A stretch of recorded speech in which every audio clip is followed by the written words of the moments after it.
Hi guys, welcome to another 2-minute devotion with Dad. We are still in Gethsemane, and that's okay. There's something I just wanted to point out, and reading the obvious here, but it's something that we need to remind ourselves a few times. So, on 3 different occasions, Jesus prayed, "My Father, if it is possible, let this cup of suffering be taken away from me. Yet I want your will to be done and not mine." And then the second time he prays, "My Father, if this cup cannot be taken away unless I drink it, your will be done." And then doesn't say what he said the actual third time, but 3 times he prayed, "Lord, I don't want to do this. Please, can I not do this?" However, he then goes on to say, "But this ain't my will, God, this is yours, that will be done." Now, that is the ultimate act of submission. Jesus went further physically the next day to physically submit and surrender his body to God's will. But this was where it happened, really. The Garden of Gethsemane literally was the deciding point, because he had already made up his mind, and he had resolved within himself, resolution, that this was the way it was going to happen. If he could not get out of this, he was going to go through and do what he had to do. The rest of the chapters that follow are literally the physical playing out of this. I mean, yes, he could have, at any time, like it says, he could have called legions of angels down, even when he was hanging there. But you know what? It was too late by then. He had made up his mind. Right here, right now, was the moment where it all happened. The battle was decided in his spirit, in his soul, between him and God. And there is a massive, massive spiritual implication here. Think about the times we've gone through and done something, either good or bad. We knew what we were doing, and then the repercussions that followed, we knew were going to happen. But why? Because we acted upon something. But why was that? Because we decided that that was going to happen. And this is, I think, why Jesus was so anguished and distressed and crushed to the point of death.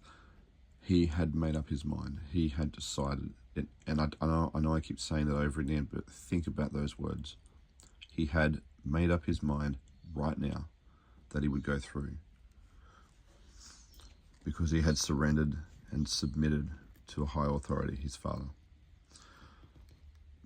Guys, I just want you to know that when you decide something like this within yourself, it is powerful. It is life-changing, not only yours, other people's too, but there is a power that comes in deciding to decide like this and then following through.